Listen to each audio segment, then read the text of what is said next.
The testing chamber hummed with anticipation as I, Research Director Vexathalan of the Galactic Military Academy, reviewed the human's application file for the 9th time that morning.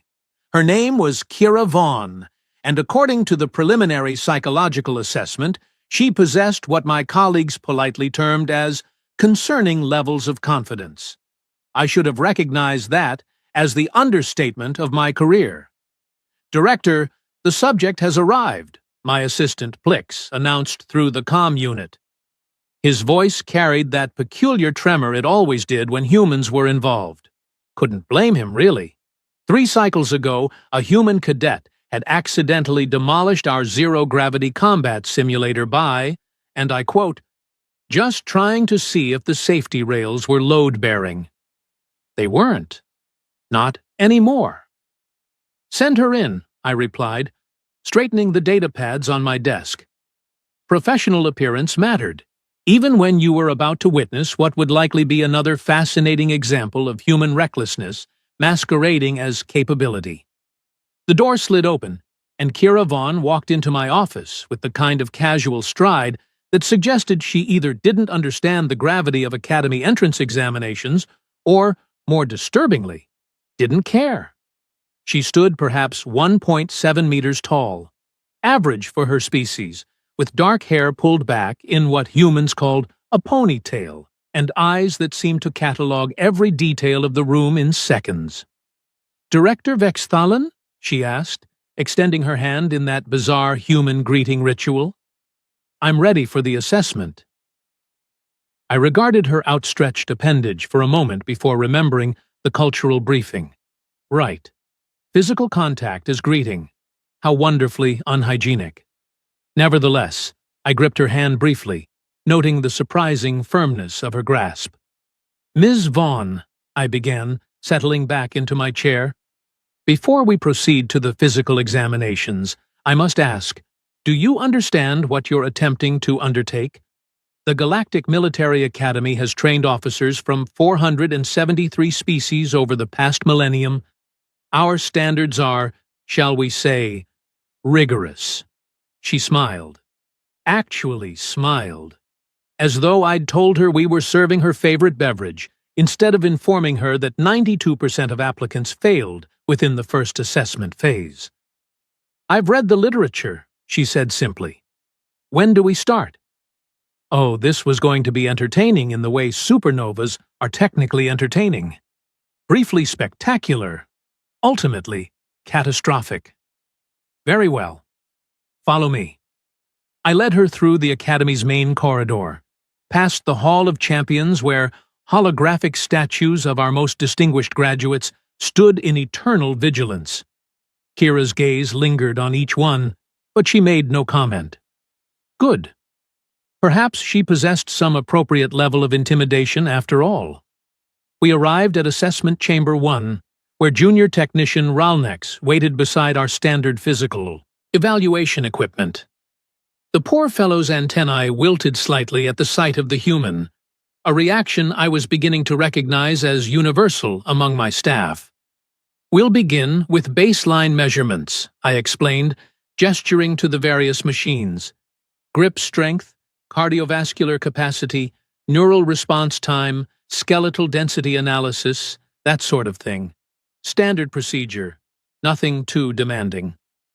"Sounds reasonable," Kira said, rolling her shoulders in a loose, ready motion that made me vaguely nervous.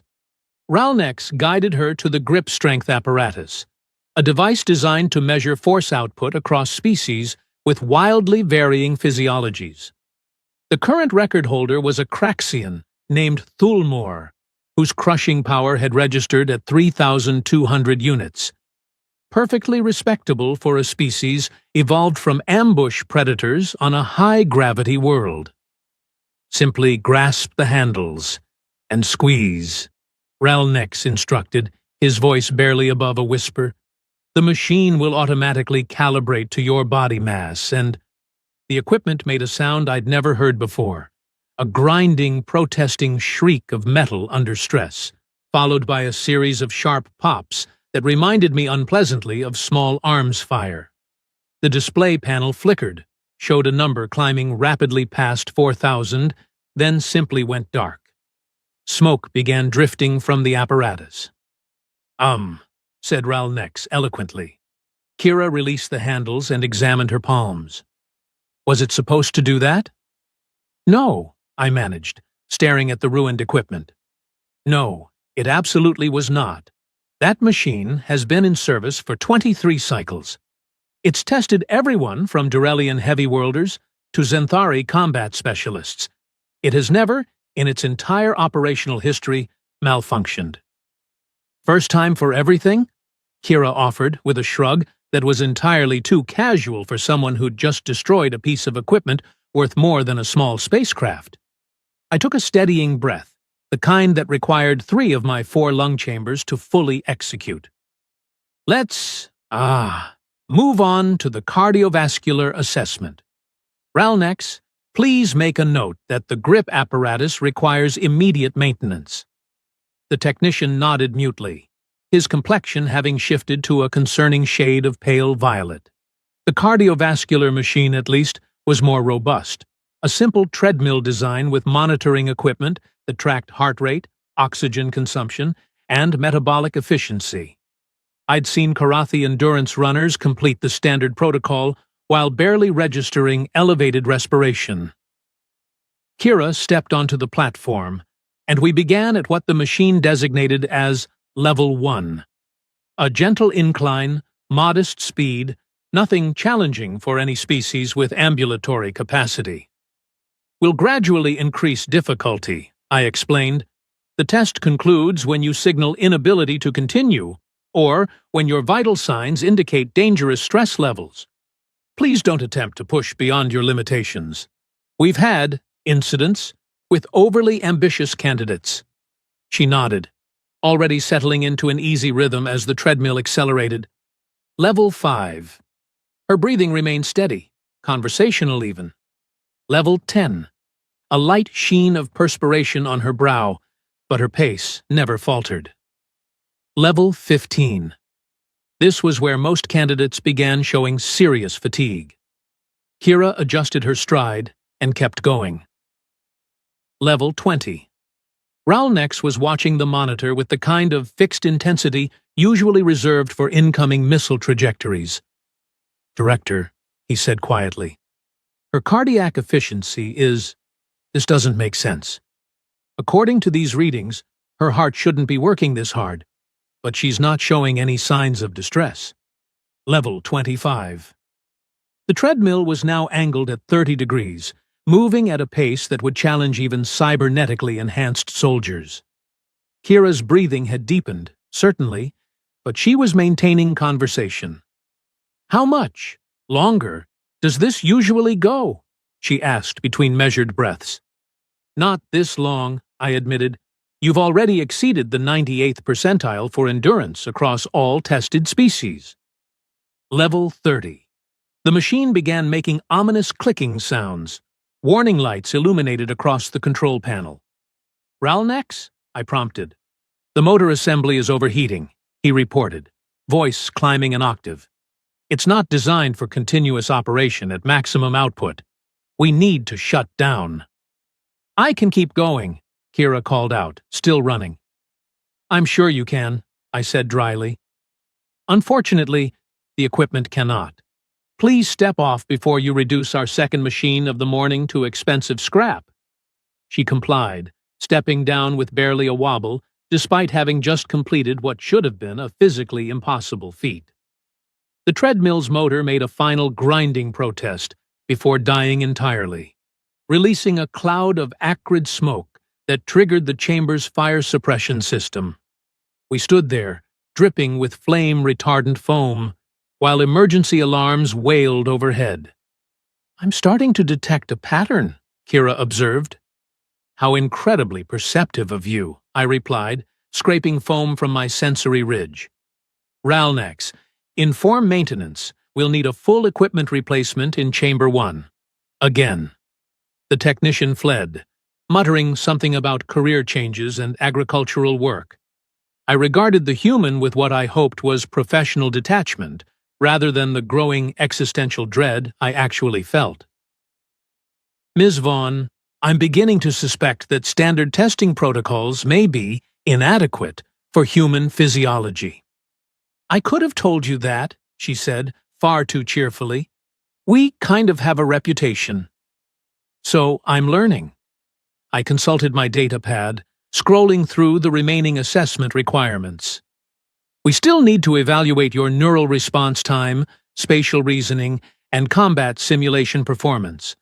However, given the morning's events, perhaps we should employ equipment that's, well, less expensive. Whatever works, Kira said. Though I should probably mention, I tend to test well. That, I reflected grimly, was becoming painfully apparent.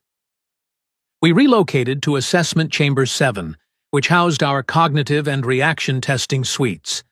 These were less mechanical, more digital, theoretically less vulnerable to physical destruction. I clung to that hope with all 4 of my primary gripping appendages. The neural response test was straightforward, at least in theory. A series of lights, sounds, and tactile stimuli delivered in random patterns while sensors measured the subject's reaction speed. The current record sat at 0.04 standard seconds, held by a Euryxian whose entire evolutionary history involved dodging aerial predators. Kira settled into the testing chair, while Ralnex's replacement, a nervous Plexian named Jorvik, attached the monitoring sensors to her temples. "Ready?" I asked. "Ready?" The test initiated. Lights flashed. Kira's hand moved, slapping the response pad before my own nervous system had even registered the stimulus. Again. Again. Her movements blurred, became almost precognitive in their precision. The display showed her average response time, 0.027 seconds. Jorvik made a sound like a deflating balloon. That's not possible. The sensors must be miscalibrated. "Run a diagnostic," I ordered. He did. Everything checked out perfectly. "Run it again," I said, because clearly the universe was playing an elaborate practical joke at my expense. Same results. Kira Vaughn was reacting faster than any being we'd ever tested, by a margin that suggested our previous understanding of neurological limits was, at best, incomplete. "Okay," I said slowly. "Spatial reasoning next." This test involved manipulating a 3-dimensional holographic puzzle, rotating and assembling geometric shapes according to specific parameters. It was designed to evaluate abstract thinking, pattern recognition, and the kind of creative problem-solving essential for military strategy and engineering. Most species required 15 to 20 minutes to complete the standard configuration. Exceptional candidates might finish in 10. Kira studied the floating shapes for approximately 30 seconds, then began moving pieces with rapid, decisive gestures. Her hands moved through the holographic display like she was conducting a symphony, shapes clicking into place with satisfying precision. 4 minutes and 18 seconds later, she completed the puzzle. The correct puzzle.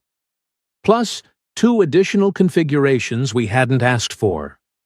"I got bored around the 3-minute mark," she explained. "Figured I'd see if the system could handle parallel solutions. It can, by the way. Your interface design is pretty intuitive." I found myself making a notation on my datapad that simply read, "What even is this species?" "Right," I said aloud, my composure hanging by a thread. "Combat simulation. Final assessment. Then we can all go contemplate our career choices in peace." The combat simulator was our pride, our jewel, the single most advanced piece of military training technology in the Academy's arsenal. It created fully immersive tactical scenarios using hard light constructs and neural feedback, allowing candidates to face realistic combat situations without actual danger. Or at least, that was the theory. Kira examined the simulation pod with interest. "What's the scenario?" "Urban warfare," I explained. "You'll face an enemy force of 12 hostile combatants equipped with standard armaments. The objective is survival and neutralization of threats. You'll have access to a basic weapon loadout. Most candidates last approximately 8 to 12 minutes before being eliminated. Sounds fun. She climbed into the pod without hesitation, settling into the neural interface cradle. Let's do it. Jorvik initiated the sequence. The pod sealed shut, and external monitors displayed Kira's point of view as the simulation environment materialized around her avatar. A war-torn cityscape, smoke drifting between ruined buildings, the kind of scenario that would test tactical thinking, marksmanship, and decision-making under pressure. The hostile forces appeared, moving in coordinated patterns that had been programmed by actual military strategists. They advanced on Kira's position with professional precision. She didn't wait for them to establish positions. Instead, she moved. And by moved, I mean she exploded into action with a velocity that made the camera feeds difficult to follow. She vaulted over cover, using elevation and momentum in ways the scenario designers had never anticipated because they'd never encountered anyone with her combination of strength, speed, and apparent disregard for conventional tactics. Is she using a trash can as a thrown weapon? Jorvik asked, his voice climbing toward panic. Indeed she was. The improvised projectile struck one hostile with enough force to register as a kill on the simulation's damage calculator. She followed through with suppressing fire, advancing while her opponents were still processing the fact that they were under attack from directions that shouldn't have been physically accessible. 6 minutes in, half the hostile force was eliminated. Kira had sustained one minor hit, barely registering on her health display. 8 minutes, 3 hostiles remaining. They'd fallen back to a defensive position, exactly as programmed. Kira breached their position by climbing the outside of a building and entering through a third-story window. A window the simulation designers had made inaccessible because no species we'd tested possessed the strength-to-weight ratio necessary to scale vertical concrete surfaces. 10 minutes, 37 seconds. Simulation complete. All hostile forces neutralized. The human emerged from cover, virtual avatar barely winded, and the pod began its shutdown sequence. Then, the alarms started. What, now? I demanded. Jorvik's face had gone completely pale. The simulation computer. It's overloaded. She completed the scenario so far outside normal parameters that the tactical analysis subroutines are locked in recursive error loops, trying to catalog her performance. The whole system's crashing. Sure enough, the monitors dissolved into static, then went dark entirely.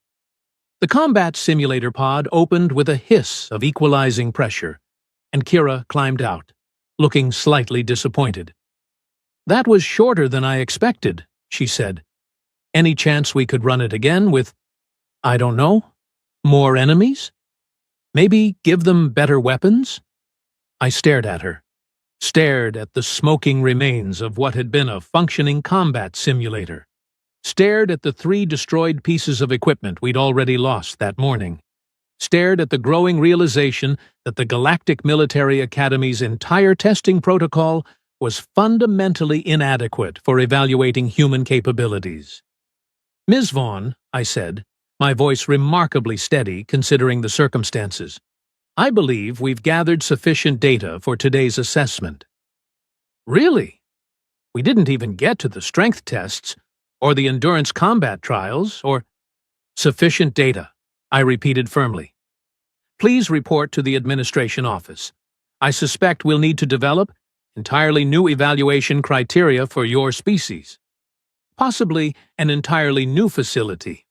One with insurance.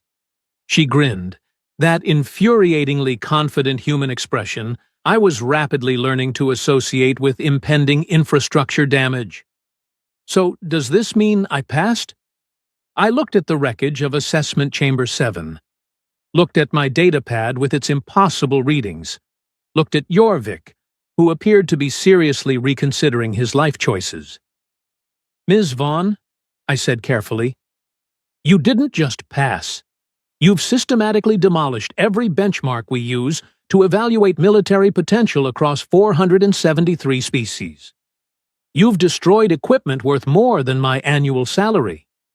You've given me a stress disorder I didn't know I could develop. And you did all of this before lunch. Is that a yes?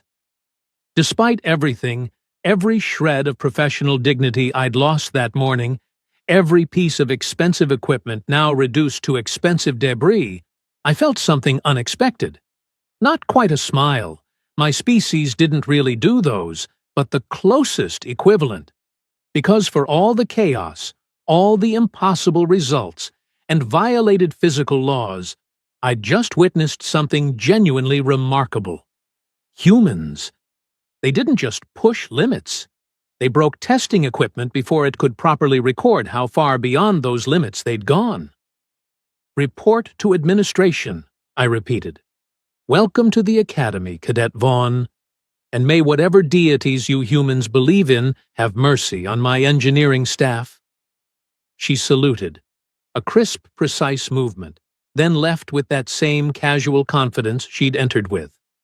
I stood alone in the ruined chamber, surrounded by sparking electronics and the acrid smell of overheated machinery, and began drafting my report. Subject: Human Applicant Assessment, Preliminary Results. Contents: Please increase the equipment maintenance budget. Substantially.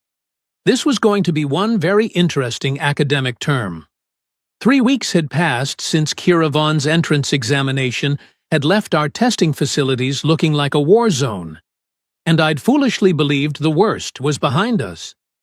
That optimism died screaming when I received an emergency summons to the Advanced Training Complex at 0400 hours. Please tell me she didn't break the gravity chamber, I muttered, sprinting through empty corridors while my sleep-deprived brain conjured increasingly catastrophic scenarios. Please tell me she didn't somehow ignite the quantum foam in the physics lab. Please tell me. It's worse, gasped Instructor Colrex, meeting me at the entrance. Her scales had gone completely white, which in her species indicated either extreme terror or extreme confusion. Possibly both. You need to see this yourself. We hurried past security checkpoints and into Observation Bay 12, where a cluster of instructors stood frozen, staring through reinforced viewing ports into the main training arena. What I saw there made my primary brain temporarily shut down, while my secondary brain screamed warnings about impossible physics. Kira was fighting. That alone wasn't remarkable. Combat training was mandatory for all cadets. What was remarkable, what was absolutely, categorically refusing to align with any rational understanding of reality, was that she was fighting the entire advanced combat class, simultaneously. All 37 of them, including 6 Karathi heavy-worlders, 4 Euryxian strike specialists, and 1 Durelian shock trooper, whose species had literally evolved from tank-sized predators. And she was winning. How long has this been going on? I demanded. 47 minutes, replied Combat Master Thexnor, his voice hollow. It started as a standard sparring rotation. She defeated her first opponent in 18 seconds. Then volunteered to face 2 opponents. Then 4. Then someone, I'm still determining who so I can have them evaluated for brain parasites, suggested she take on everyone. I watched as Kira ducked under a swing that should have taken her head off, used the attacker's momentum to flip him into 2 approaching opponents, then somehow launched herself horizontally across 3 meters of open space to deliver a strike that sent a Karathi twice her mass sliding across the floor. That's not possible, I stated flatly. The kinetic force required for that maneuver exceeds her body mass by orders of magnitude. Basic physics prohibits— I know, Thexnor interrupted. I've taught combat theory for 40 cycles. I understand leverage, momentum, efficient force distribution. What she's doing ignores approximately 70% of established biomechanical principles. As if to emphasize his point, Kira grabbed the arm of an attacking Irixian, used it as an anchor point to swing herself completely around, and kicked 3 different opponents while airborne. She landed in a crouch, pivoted, and somehow ended up behind a cluster of cadets who'd been attempting to flank her. "She's not even using standard combat forms," another instructor observed. "That's some hybrid of at least 6 different martial disciplines, plus improvisation that shouldn't work, but somehow does." The fight concluded when the last standing opponent, a decorated Durelian veteran named Chromath, who'd survived actual warfare, slowly raised his hands in surrender. Kira accepted with a bow, not even breathing particularly hard. The arena fell silent. Then, because the universe apparently enjoyed my suffering, applause erupted. The same cadets she'd just systematically demolished were cheering. For her. The human who'd turned their advanced combat training into a demonstration of why their species' entire martial history might need revision. "I need stimulants," I announced. "Multiple varieties, possibly intravenously." "Get in line," muttered Colrex. The observation bay door opened, and Kira entered, toweling sweat from her face. She noticed our expressions and had the audacity to look concerned.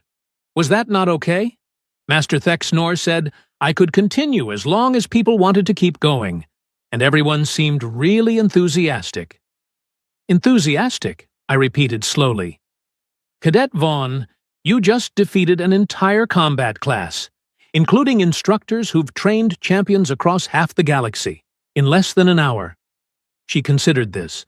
"Should I have gone slower? I was trying to be respectful, not showboat or anything." Several instructors made choking sounds. "That was you not showboating?" Thexnor asked weakly. "Well, yeah. I stuck to basic techniques mostly. Didn't want to make anyone feel bad." She paused, genuine confusion crossing her features.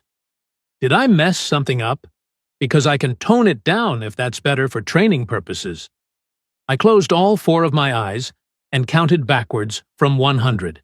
In 3 different languages. It didn't help. "Cadet Vaughn," I began carefully, "has it occurred to you that your species might be, perhaps, slightly outside normal parameters for physical capability?" "Oh, sure," she shrugged, utterly casual about this revelation. "Humans are pretty tough, I guess. Persistence hunters and all that. We evolved chasing prey until it died of exhaustion. Takes a certain kind of crazy to build a civilization around that." "Persistence hunters," Colrex repeated faintly. "You evolved by running prey to death." "Sometimes for days, yeah. Why do you think our endurance is so good?" Kira grinned. "Though honestly, I'm probably not the best example of average human capability. I did compete in triathlons before joining the military, and grew up on a heavy gravity station, and maybe pushed myself a bit harder than most people during basic training." "A bit harder," I said. "Yeah. Than most people." "Well, Another shrug. I wanted to be prepared. I looked at Thexnor. He looked at me. We shared a moment of perfect understanding that our careers had just become infinitely more complicated. "Right," I managed. "Well, since standard training protocols appear to be inadequate, we'll need to develop specialized curriculum for you. Something that actually provides appropriate challenge." "That would be great, actually," Kira said brightly. "No offense to anyone, but I was getting worried the academy might be, boring." Every instructor in the observation bay made the same horrified expression. The next day, I convened an emergency meeting with the Academy's senior staff. Department heads filed into the conference chamber wearing expressions ranging from exhausted resignation to morbid curiosity. Word had spread. Everyone knew about the human. "Colleagues," I began, once the room settled, "we face an unprecedented situation. In the Academy's 1,000-year history, we've never encountered a species quite like humans. Specifically, quite like Cadet Kira Vaughn." Is it true she arm-wrestled a Craxian and won? Asked Professor Melvix, head of xenobiology. She actually broke the table, I confirmed. The Craxian walked away with a sprained appendage and newfound respect for human grip strength. The table was pronounced dead at the scene. What about the rumor regarding the zero-gravity obstacle course? This from Commander Zixtal, our tactical operations specialist. She completed it in record time, then asked if she could try it blindfolded, then actually did try it blindfolded and still beat the previous record. Murmurs spread through the assembly. I raised a hand for silence. Here's our problem. Our entire pedagogical framework assumes certain physical and cognitive limitations. Kira exceeds those limitations so dramatically that standard instruction is essentially useless. She's not being challenged. More concerning, she's accidentally demonstrating to other cadets that techniques we've taught for centuries might be, well, incomplete. So, what do you propose? Asked Dean Thraxic, who oversaw academic standards. I activated the holo display, showing a complex training proposal I'd spent all night developing. Custom curriculum, individual instruction where necessary, access to advanced facilities normally reserved for graduate candidates, and, most crucially, we acknowledge that she's essentially testing the absolute limits of what our institution can provide. That's unprecedented, Thraxic objected. Special treatment violates our fundamental principles of equal opportunity education. With respect, Dean, nothing about this situation is precedented. I pulled up footage of Kira's entrance exam disasters, the combat demonstration, and several other incidents from the past weeks. We're not providing special treatment. We're scrambling to provide any treatment that registers as meaningful challenge to a human operating at, and I cannot stress this enough, capabilities we didn't know were possible. The dean watched the footage, his expression slowly shifting from bureaucratic concern to genuine fascination. Point taken. Proceed with your proposal, Director. Just try to minimize equipment damage. I make no promises. We implemented the new protocols immediately. Kira would attend standard lectures. She needed theoretical knowledge like anyone else, but her practical training would be customized. Advanced scenarios, harder objectives, basically everything we could throw at her short of actual lethal danger. It went about as well as expected. The tactical simulation module, designed to teach strategic thinking through increasingly complex command scenarios, presented her with a theoretical planetary invasion that typically took students weeks to plan effectively. She solved it in 4 hours by identifying an exploit in the enemy's supply chain logistics that hadn't occurred to the instructors who'd designed the scenario. The engineering challenge, requiring cadets to repair a simulated damaged spacecraft using limited resources, ended with Kira not only completing the repairs, but improving the original design and creating a functioning communications array from spare parts. The survival training exercise, which dropped cadets into a hostile wilderness environment for 3 days with minimal supplies, concluded early when she not only survived but mapped the entire region, established a permanent shelter with water filtration, and rescued 2 other cadets who'd gotten lost. She built a kiln, the survival instructor reported, sounding dazed. From mud and rocks, then made pottery, functional pottery, while completing every other objective. Who does that? Humans, apparently, I replied, adding yet another incident to my growing file labeled Why Our Testing Metrics Are Meaningless. But the real revelation came during spatial warfare training, our most demanding course, typically reserved for final-year cadets preparing for fleet command positions. I observed from the control center as Kira took her position in the command simulator. The scenario involved coordinating a small task force against superior numbers, testing ability to manage multiple variables, delegate effectively, and maintain tactical awareness under pressure. The hostile forces appeared, 3 full battle groups against her single squadron. Standard doctrine called for defensive positioning and calculated retreats. Kira immediately went on the offensive. Her squadron split into 3 elements, each executing complex maneuvers that required split-second timing and perfect coordination. She was issuing orders faster than my translator could process, managing weapon systems, communications, and strategic positioning simultaneously. How is she tracking that many variables? The course administrator whispered. We've got 17 simultaneous data streams. She can't possibly. She's not tracking them, I realized, watching her command style. She's processing them, all of them, at once. Human brains might be parallel processors rather than sequential. The battle evolved rapidly. Kira's forces hit supply lines, communication relays, command vessels, every high-value target in sequence while avoiding direct engagement with superior firepower. The enemy formation began fragmenting, losing cohesion. 15 minutes into a scenario designed to last 2 hours, the hostile forces were in full retreat. The simulator powered down. Kira removed her command headset and stretched. That was actually fun. Can we try one with worse odds? Maybe 5-1 instead of 3-1? The administrator stared at her. Cadet, that scenario has a 12% historical success rate. Most commanders who pass do so by surviving long enough to trigger the retreat protocol. You achieved total victory. Oh, she looked genuinely surprised. Is that unusual? You destroyed 3 battle groups with a squadron, he said slowly, as if explaining to a child. You did it in under 20 minutes. You're suggesting we make it harder. Well, yeah. I mean, once I saw their deployment pattern, the solution was pretty obvious. They were overextended. Communication delays between groups meant coordination was vulnerable, and their flagship kept broadcasting its position.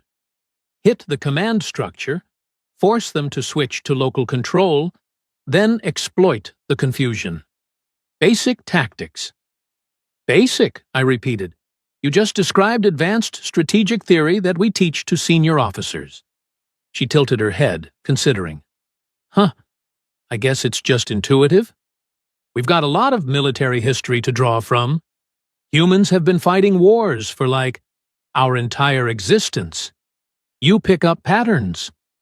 And there it was. The real difference. Humans hadn't just evolved for physical endurance and adaptability.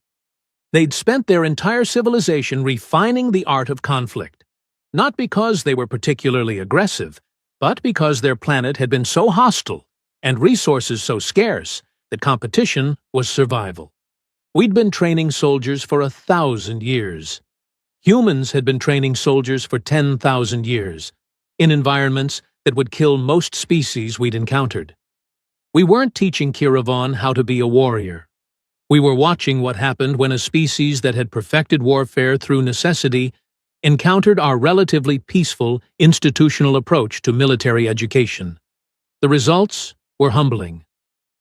Later that evening, I found Kira in the Academy's observation deck, staring out at the stars. She noticed my approach and nodded greeting. Director Vexathalan. Something wrong? Just checking in, I said, joining her at the viewing port. You've had quite an adjustment period. It's been interesting, she smiled slightly. Different from what I expected, honestly. Everyone's been really welcoming, even after I keep accidentally breaking things. About that, I chose my words carefully. Cadet Vaughn, you must understand that your capabilities are extraordinary, even by human standards based on our limited data. You're operating at levels that challenge our fundamental understanding of biological limits. She was quiet for a moment. Is that going to be a problem? I can try to hold back more if it's causing issues. No. The word came out more firmly than I intended. Absolutely not. Don't diminish yourself for our convenience. Instead, help us understand. Help us build better training. Every limit you exceed teaches us something valuable about potential we didn't know existed. Even when I destroy expensive equipment? Especially then. I managed something approaching humor. Though perhaps we could aim for slightly less property damage going forward. We stood together, watching stars drift past, and I reflected on how much had changed in just a few weeks. The Academy prided itself on tradition, on centuries of established excellence.